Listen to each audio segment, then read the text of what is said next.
Alright, welcome everyone to some Darkest Dungeon stuff. This is a bit of a... I kind of want to record this Darkest Dungeon. I've been talking a little bit about it on the channel, but it's been a while. Basically, this game is a roguelite. I'm being very specific to put the intonation on roguelite, but it's a game that I have put about 46 hours into already, and I've been kind of like really into it, so... It's been a while. Wanted to start a new account. I don't have any of the DLC, so this is a base game only. But I just really want to play Darkest Dungeon again. The current run that I'm on, you can see here, it's 116 weeks. So that means effectively it means that you've done 116 dungeons mostly. Like I've got a lot of stuff already, but I kind of want to start again. So I was like, I might as well record it. Look, there's a good chance that I just never finish the series, but there's also a good chance that I just never stop uploading this, so, you know, hopefully I get one of the two. Unfortunately, with Australian internet, we're going to be having some issues uploading this, so I've downscaled it down to 720p. If you guys don't like that, if you want to see it in 1080p, please let me know. I'll probably have to cut down the recording size. The only reason why I'm saying this is because it's going to be completely ridiculous for me to upload something like an hour and a half long at 1080p. It'll just be... especially with a game that actually has graphics, unlike Crawl, I will be sitting here for about 6 days uploading a single video, and that's just too much. So, to try to bring it down to bite-sized content, I'm gonna, you know, try to figure things out. But anyway, so if you don't know what Darkest Dungeon is, it's basically this Lovecraftian horror, and I freaking love Lovecraftian horror. So this is really my jam. I hope this is loud enough. I really do. Yeah, I'm gonna bump it up a little bit more. I had it decent. I could hear myself, but I don't really know this is enough. I'm gonna drop the audio down manual here, just down to like 35. There we go. Maybe drop the music down a little bit. It's a little bit too loud, I think. There we go. All right. I hope that's good. I have a very bad problem with games and recording where I don't have the audio right exactly, and it just kind of messes things up. So I'm trying to bump it all down so you can hear what I'm saying. We'll see how things go. Anyway, Darkest Dungeon, let's watch the intro cinematic because that's like kind of the main thing about this game. It sets the scene, so let's do it.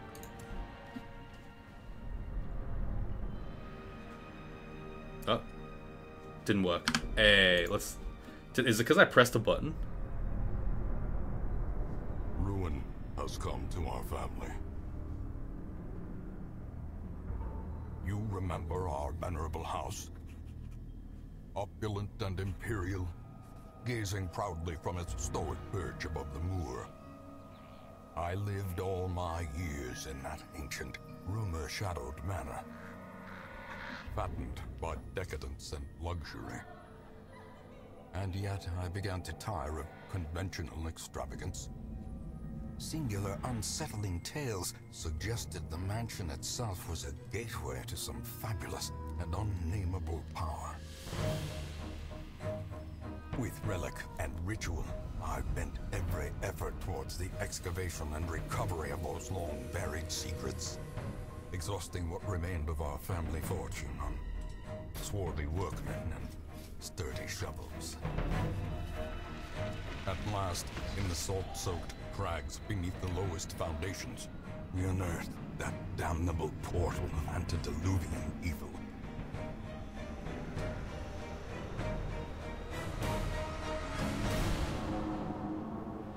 Our every step unsettled the ancient earth, but we were in a realm of death and madness.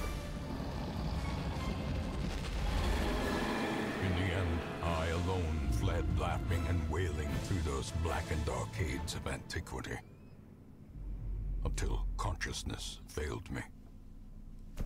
You remember our venerable house, opulent and imperial. It is a festering abomination. I beg you, return home, claim your birthright, and deliver our family from the ravenous, clutching shadows of the Darkest Dungeon. So, for those of you that haven't ever read Lovecraftian horror, This is like straight out of a book. I've got the Necronomicon at home. Lovecraft is one of those, like, he was like the father of horror. God, what an incredible type of horror he's created. I freaking love it. But that's just like straight out of a Lovecraft book, or a short story. Man goes a little bit too far. He fucks up real bad because he's going a bit too hard in the Eldritch stuff, and then suddenly, some otherworldly horror comes and beats his ass, and then kills everyone except the main guy. The main guy goes absolutely bonkers, and you're screwed, basically. That's how Lovecraft's like formula began. Obviously, it's not always the same, but it's got like that overlying, that, you know, like that theme, I guess, is really common in some of his short stories, and they're all really well done. So if you haven't checked it out before, I really do suggest you take a gander at some of his short stories. They're really good. But one thing you'll notice about this game is the fact that the narrator is such a sick lad. He's so freaking cool. His voice is really good. So I'm gonna go ahead and just play. Oh, what the hell is this? Normal mode. Yeah. So the current game that I'm on is normal mode. I'm gonna go and play normal mode again, mostly because I actually have no idea how to play on Stygian, and I haven't finished the game yet. So I'll play on Darkest, and then if there's more time, I might play Stygian, which is the next level up. I've never played Radiant. I don't know what that is, but apparently it's pretty easy. So I'm like, nah. Let's just go to the Darkest Dungeon to start with, right? We'll call this one the Dankest Dungeon, of course. Of course, right? Like, how could you not? So this is the beginning of the series.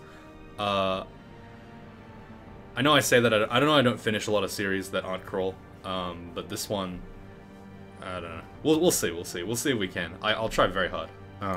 Yeah, let's start.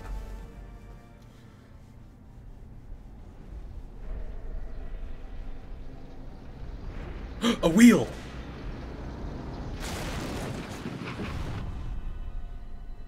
You will arrive along the old road. It winds with a troubling serpent-like suggestion through the corrupted countryside, leading only, I fear, to ever more tenebrous places. There is a sickness in the ancient pitted cobbles of the old road, and on its writhing path you will face viciousness, violence, and perhaps other damnably transcendent terrors. Oh, this music. So steel yourself, and remember there can be no bravery without madness. The old road will take you to hell, but in that gaping abyss, we will find our redemption. Man, I didn't realize that this game was, it uses that music later on for combat, and it's just like, oh, that's terrifying. But yeah, okay, so if you don't know how this game works, I'll try to explain as much of it as I can. Basically, it's turn-based combat. Imagine like a game of D&D. We can go on. So here you can see I have two characters. Oh, you're currently in a room. To move forth. Yeah, I know how to move, thanks. But okay, so right now you can have up to 4 characters, but right now they start you off with 2, Reynold and Demise. These 2 are lads, so they have different classes. As you can see, this guy is a crusader, so he's a warrior type, and this is a bandit, so he has, like, you know, weapons. He has gun skills and sword skills. Basically how this works is it's 4v4 with obviously less chances for there to be less people in each side. It'll probably just tell us as we go along, but we can just click on this room Brigands here. have run up these lanes. Keep to the side path. The hamlet is just ahead. Alright, narrator, calm down. Or ancestor is his correct name. But we can walk through. You can use the mouse. Look, this is the first game where I'm like, alright, the mouse is probably better than the keyboard. The keyboard kind of, it's okay, but it's kind of a pain to navigate. It's much easier to just use the mouse sometimes. But I always walk with A and D. But basically how this works is it's 4v4. So there's one guy. In brutal fashion, that all may hear of your arrival. Okay, so yeah, combat's turn-based. We can click on one of our 4 skills that we select, and we can only target enemies in certain positions. So, for example, if you see here in the pistol shot move, on the left side it's yellow, meaning we can only use that skill if we're in the back 3 positions. So ranks 2, 3, and 4 is how they call it. And it can only target enemies in 2, 3, and 4 on the enemy side. So because the enemy is in rank 1 right now, we can't actually hit him. We can use some of these spells though. So Open Vein is going to bleed the opponent. It attacks and it does a damage over time.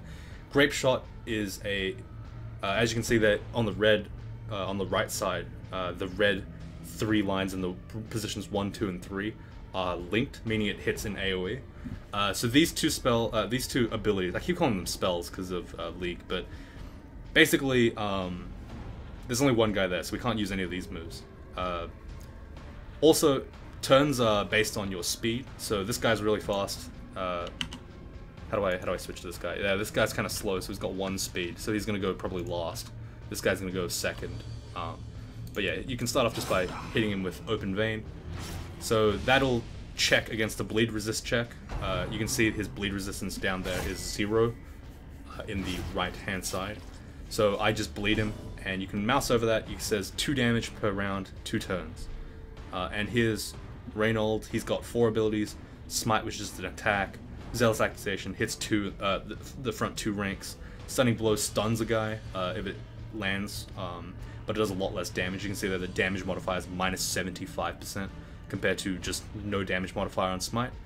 And Bulwark of Faith, which basically like marks yourself, which doesn't really work. It's supposed to be like taunt everyone, but it doesn't actually work in this game. It only works on certain abilities, and it gives you plus 25 protection, which is like really strong. Protection in this game is basically like flat damage reduction, so it's pretty broken. Yeah, just murder him with Smite. All good. Every time you kill an enemy, you can get some inventory stuff, so I got 25 gold. Thanks for that, I guess. And we can move on. This guy's bleeding out. That's unfortunate, but he stopped bleeding. It's fine. So we can find curios every now and then. So like this camp, for example, you can go ahead and just check inside, or you can put an item in to use it on the object. Certain items give you extra stuff. Certain items screw you over. So it's once you learn how to use the curios, you can maximize your gains without taking any risk. But you know, nothing unchecked.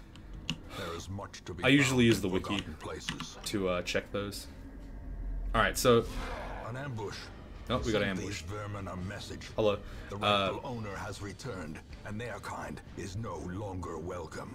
Yeah, Ancestor, tell him. So, I didn't really explain the darkness system here. So dim light. So the way it works is, if you have torches, you can light up the area. But if you get darker, if your light drops darker and darker, you gain more loot, but the enemies get stronger and your stress levels go up. Your stress level is this stress bar at the bottom here. If you get to 100 stress, you have a chance of getting afflicted with some horrible, like, personality warping, terrified thing. So basically you go bonkers.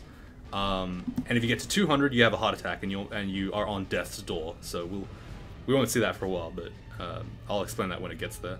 All right, so now that I have a bunch of the abilities, now that there's a rank 2 guy, actually this guy's in rank 1 and 2 because he's a fat ass, but this guy's in rank 3, so I can actually shoot rank 3 lad over here, the Brigand Fusilier, or I could just, you know, stab this guy, bleed him out.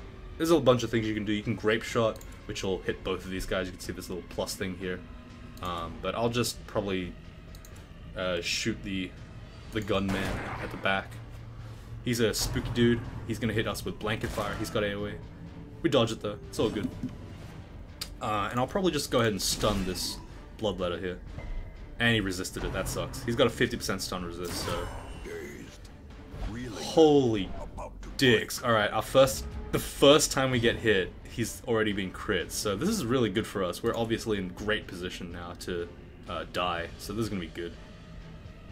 I'm going to go ahead and use tracking shot on this guy. So this is going to do a lot less damage, but it'll hit him and it'll give me accuracy and crit, which might be helpful, and I might have to...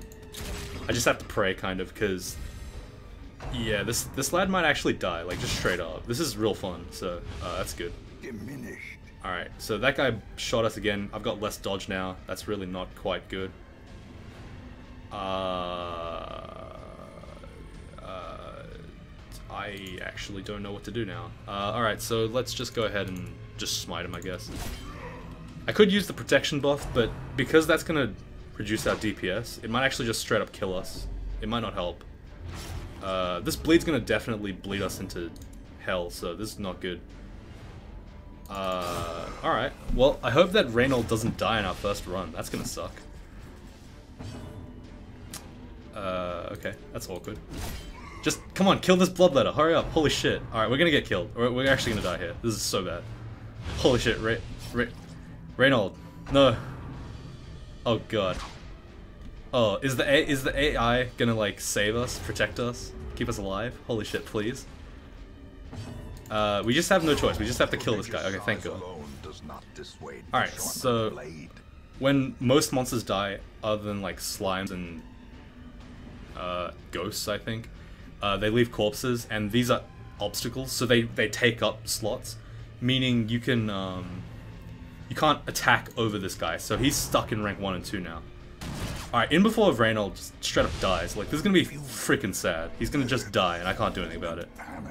Alright, never mind what I said about Death's Door. We're actually right there now. So, when a hero is reduced to 0 HP, they're at Death's Door. They suffer stat penalties, and any damage has a chance to kill them. Heal them to get off Death's Door.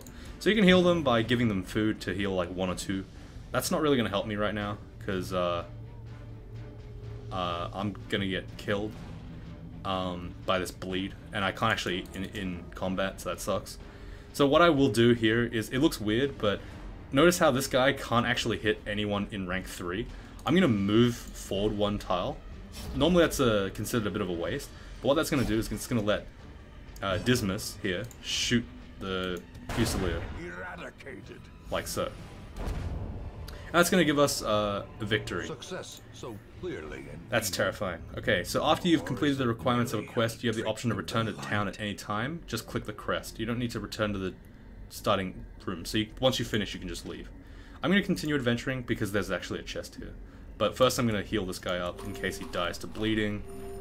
Thank goodness. Alright, so he's at 4 HP. This guy's at 2.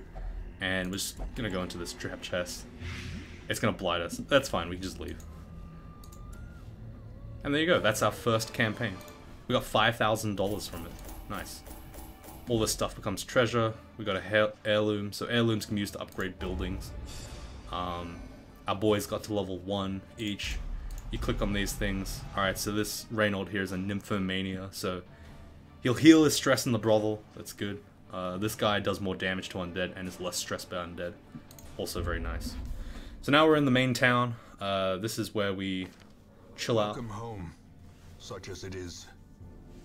This squalid hamlet, these corrupted lands, they are yours now.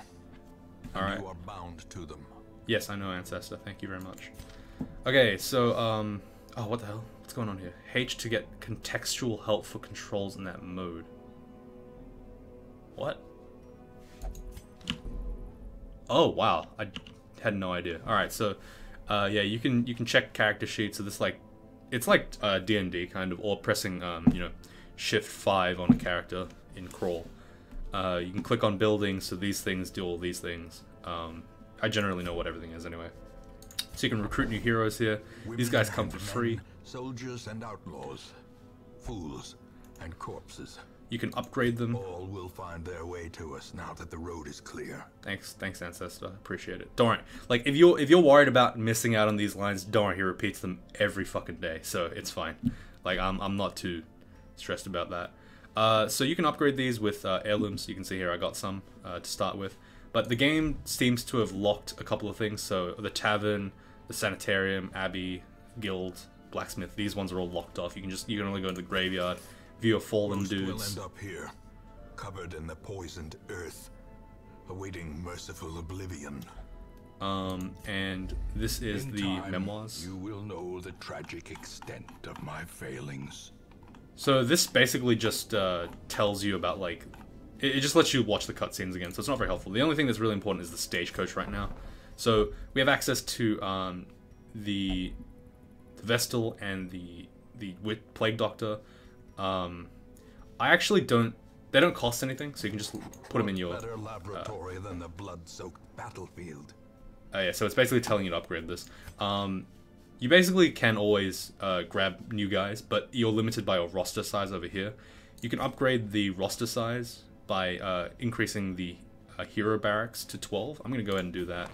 I'm also going to go ahead and increase the stage network, which gives us 3 available heroes every week. Word is traveling. Ambition is stirring in distant cities. We can use this. Yes, we can.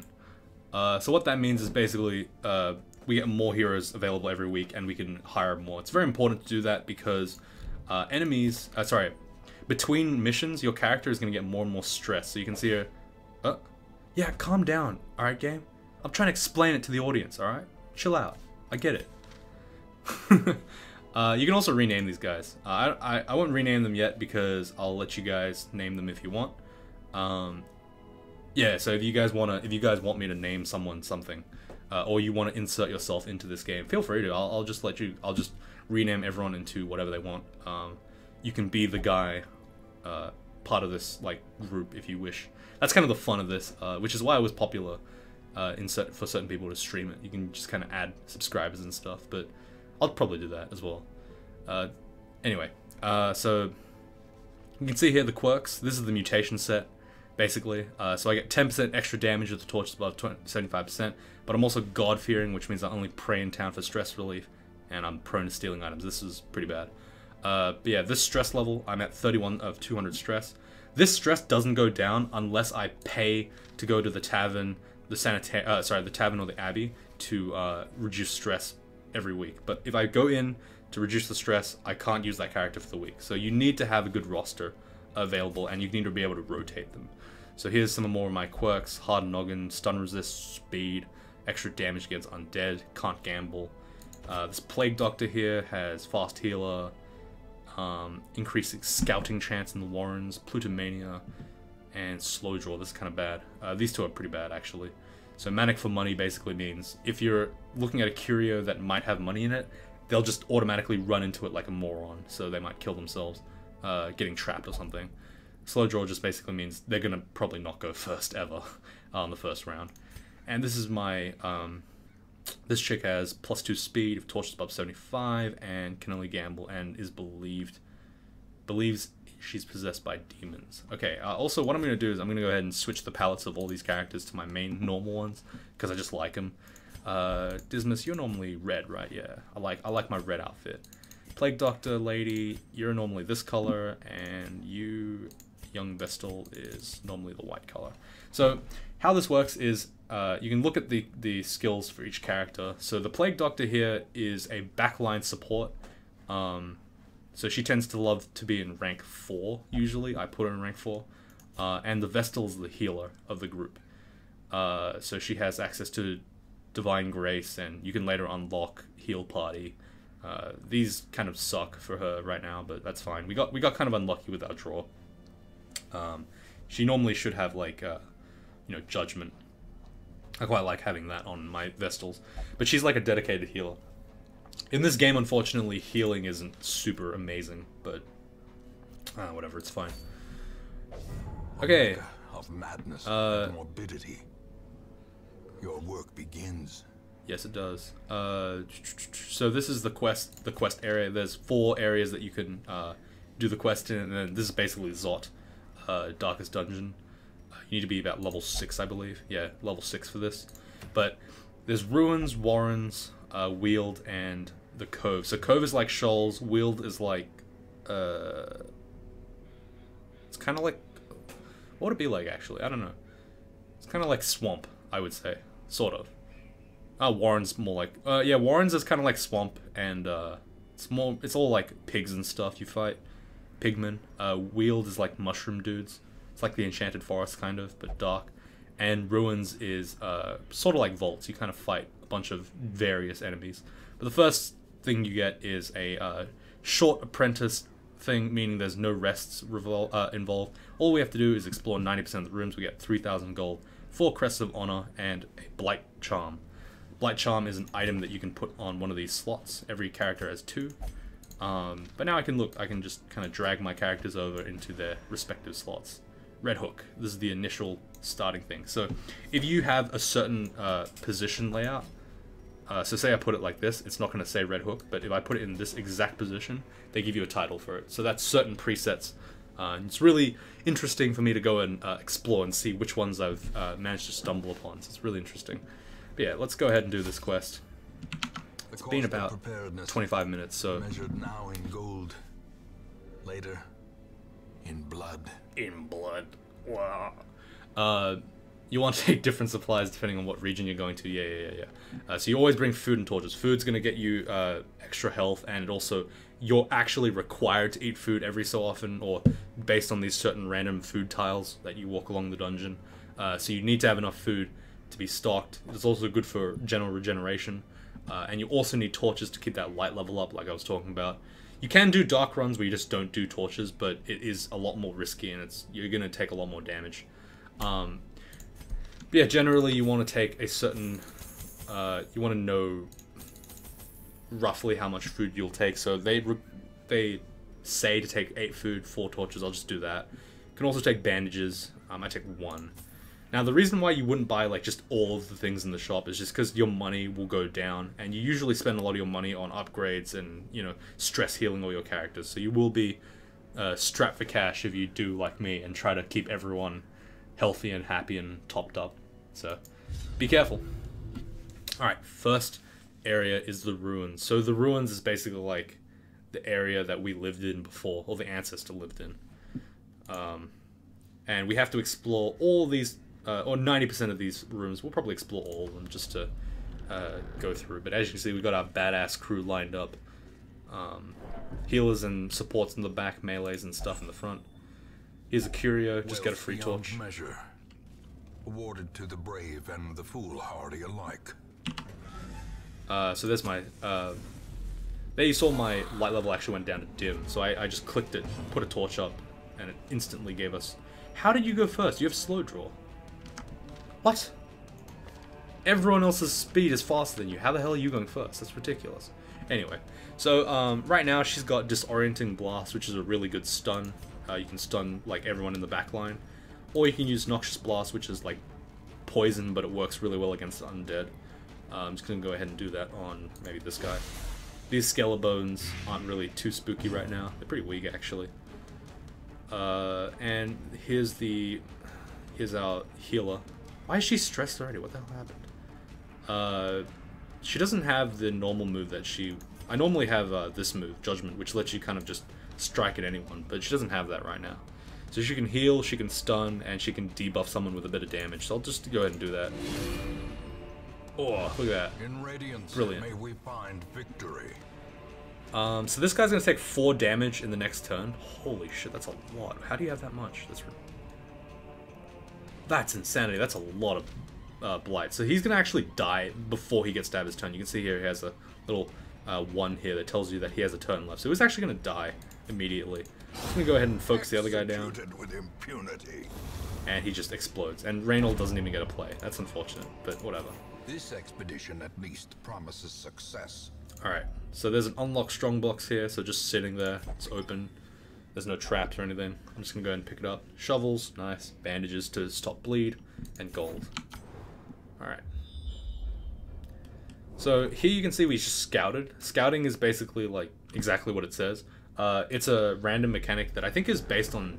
I don't know what it's based on, but I think like there might be like scout chance or something. I don't know. It might be speed. I have actually no idea what modifies it, but yeah, if you scout, you can actually see exactly what's going on. So you can see there's an obstacle here, which we will need to... The cold stone seems bent on preventing passage.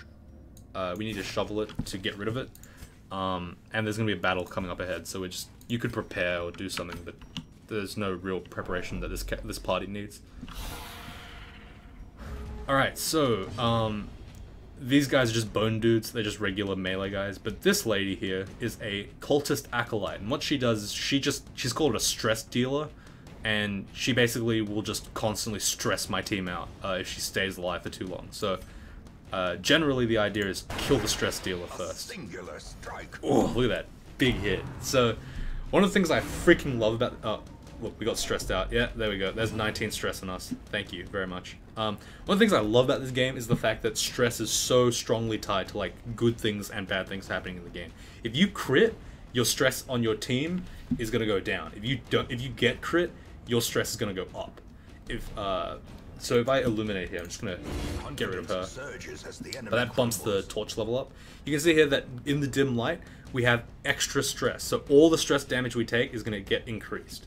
It's a bit unfortunate, but whatever. Noxious Blast on this guy over here, per the usual. Reynolds gonna have a go at some point.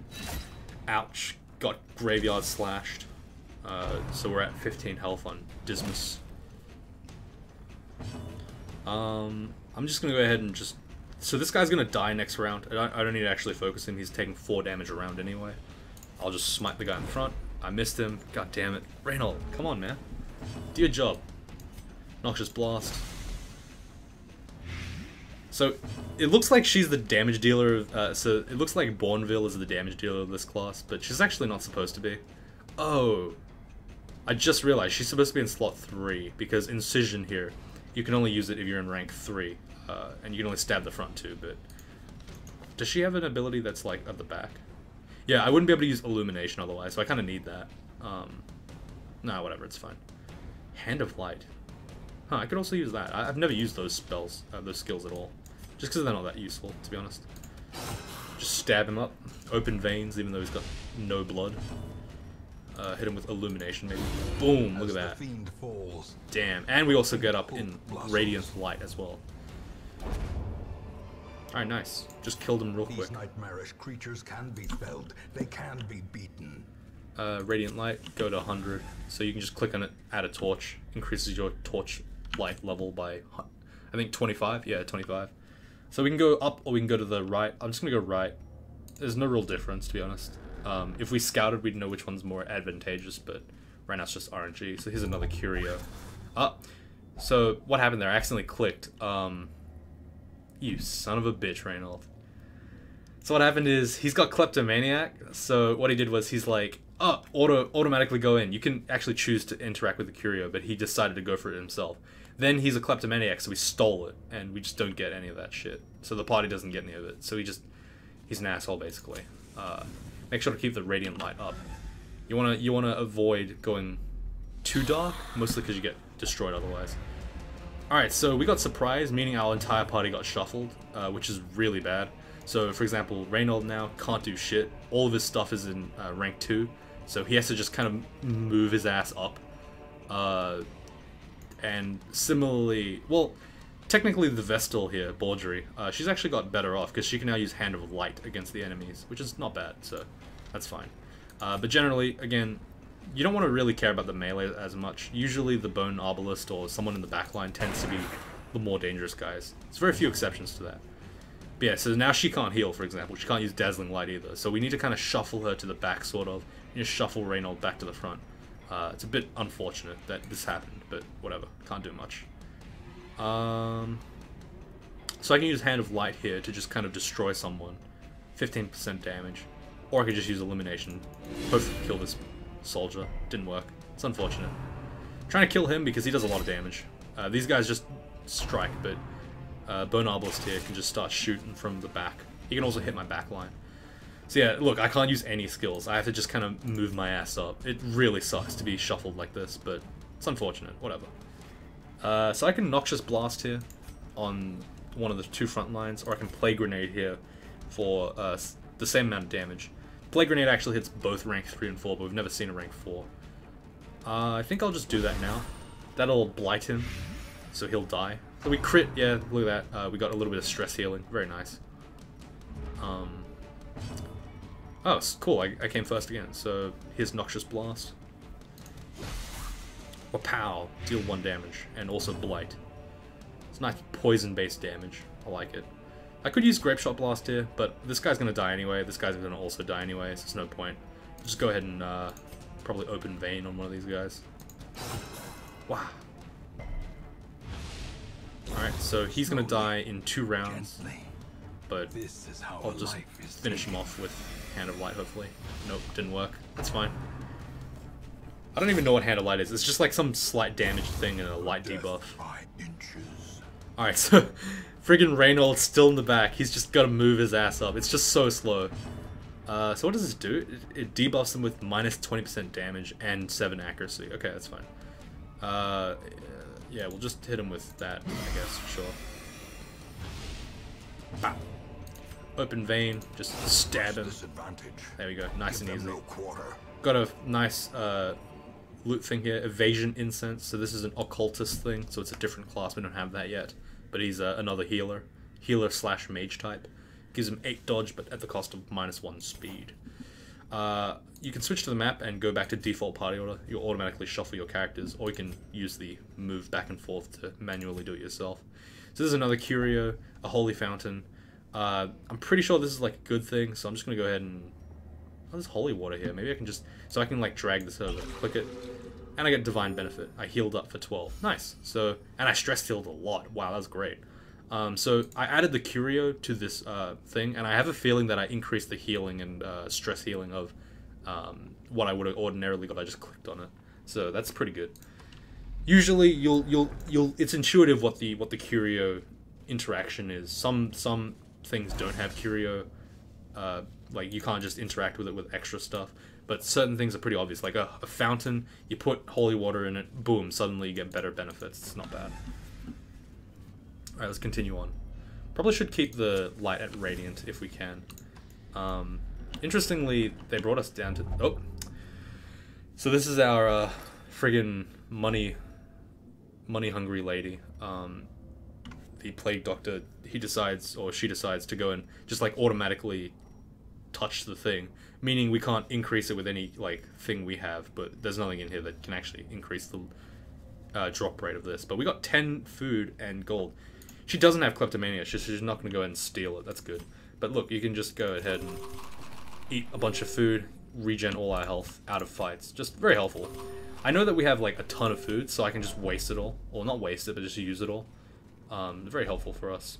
And here you see a hunger tile, so everyone has to eat. You gain a bit of health. If you don't eat, you take 20% damage, and you also take stress damage. It sucks. So just heal up a little bit, not bad. We're actually running out of torchlight. So this kind of sucks, but we're out of torches now. So we'll just go ahead and quickly run it through. So it looks like this last room is a room battle with treasure. So the room battle means that the room battle is just like basically a battle, a guaranteed fight. There's treasure at the end. So because we don't have a shovel here, we have to break it with our hands. Without tools of iron, you must rely on flesh and indefatigable purpose. That was brutal. Okay, so what that means is we took a bunch of stress damage, like all these guys are stressed out, and we have no torches left. I went with what they recommended because I was pretending to be a newbie, but I probably should have bought more torches and shovels and stuff. So this is a very bad fight. As you can see, enemies are higher accuracy and damage. The soundtrack's more spooky, increased stress everywhere. This is a stress dealer, this is a very strong tank, and this is a arbiter. So this is going to be a very tough fight for us, unless we can just accidentally one-shot a bunch of people. We might be able to do that, actually. So I'm going to go ahead and try to stun this Bone Defender. Why? Because I don't want him protecting anyone. He can actually guard people, which means that he basically takes all the damage that the other guy would have taken. I'm going to throw plague grenades at the back.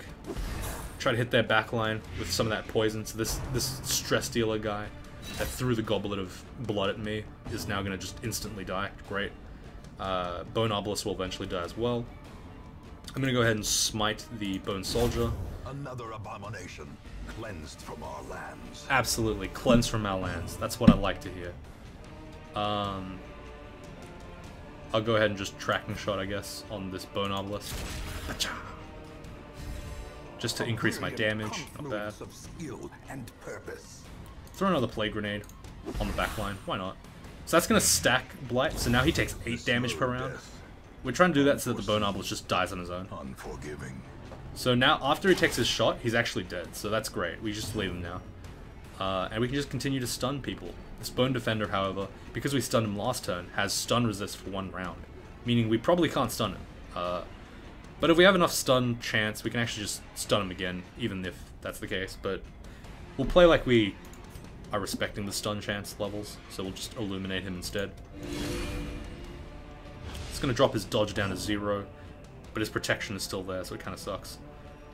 We'll just start beating on his ass. So he has 25% protection, meaning his damage is just automatically reduced by 25%. Throw a Noxious Blast on this lad. Protection doesn't protect against dots, so this is going to do a lot of damage to him. And I guess we'll just heal this guy for a bit, because these two are both dead anyway. Yeah, Grape Shot.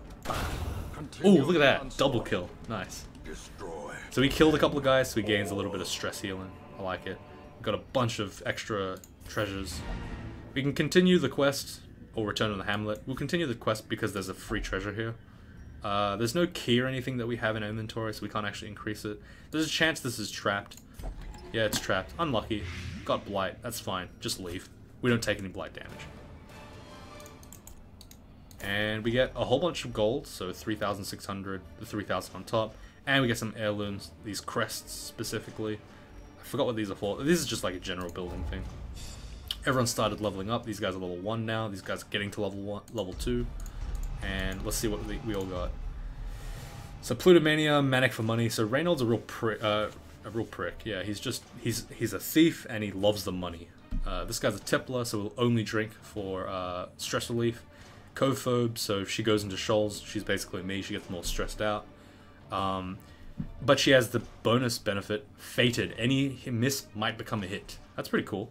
And Stout, 15% healing, skills while camping. Pretty useless right now.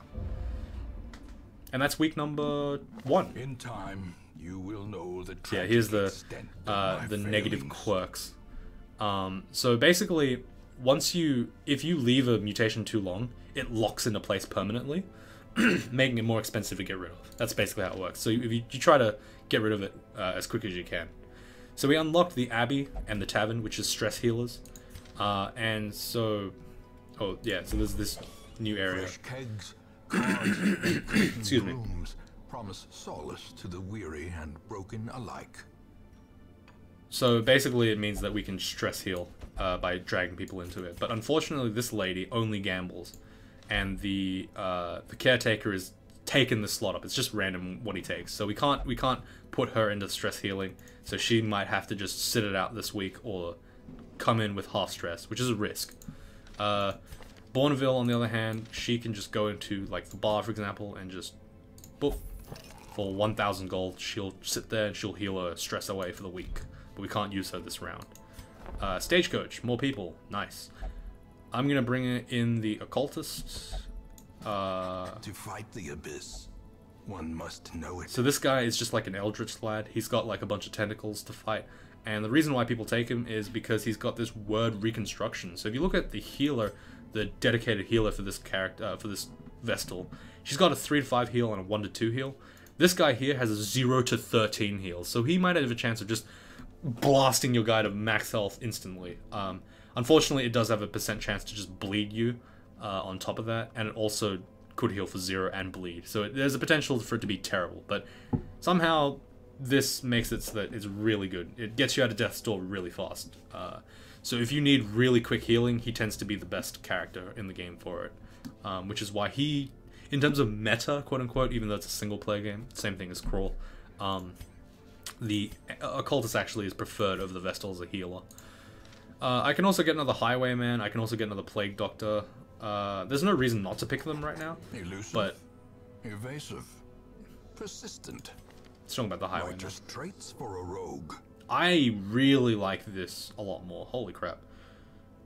I want Point Blank Shot. So Duelist Advanced basically moves you forward 1, so it'll push past Reynold, deals good damage, and then it activates Riposte. So Riposte basically means he goes into this defensive position, and it works almost exactly like Crawl, except that regardless of whether he gets damaged or not, he just instantly retaliates. He auto-retaliates on everything. It's really cool, so I like this move. But I kind of need Point Blank Shot first to activate this combo, which is where you go forward 1, activate Riposte, and you blast the front guy with a massive damage attack, and you knock yourself back 1. So you put yourself back in your original position. So I kind of like that one more. Got a bit unlucky with that. We didn't get either of those, but that's fine. yeah, so that's going to be it for this week. Thank you guys for watching. I don't know if I'm going to be uploading this because it's a very big file, but we'll see. Let me know if there's like audio issues, blah blah blah. You know the drill by now. If you want to be part of this group, if you want to be like in the video, pretty much next video, let me know. Put it in the comments. Literally say I want to be replaced by this. I want the name to be this. As long as it's not like horribly obscene. Like I'll just put your name in. It's good. You can just be there. You can be a part of the group. I will say though, there's a good chance you just straight up die. So, yeah. I'll only let one. I'll let every person have one until they die, and then come back if they die. It'll be like that. How about that? Sounds good. All right. Thanks for watching, guys. I'll see you all next time.